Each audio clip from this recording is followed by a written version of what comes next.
दिवाली का समय है। रमेश ऑफिस के काम से थक कर घर आता है। रात को उसके जोर से खर्राटे पत्नी को परेशान कर देते हैं। पड़ोसी बताती है कि ये सिर्फ थकान नहीं, ये स्लीप एपनिया के लक्षण हैं। रमेश की पत्नी टूरंट हेल्थी जीना सिक्खो को कॉल करती है।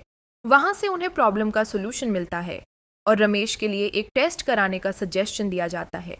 फिर रमेश अपना टेस्ट करवाता है तो उसे पता चलता है कि उसे स्लीप अपनिया है। फिर हेल्थी जीना सिक्खो के डॉक्टर उनका ट्रीटमेंट करते हैं और सिर्फ कुछ महीनों में रमेश फिर से एनर्जेटिक हो जाता है। इस दिवाली वो अपने परिवार के साथ खुशियां बांट रहा है, बिना खर्राटों के।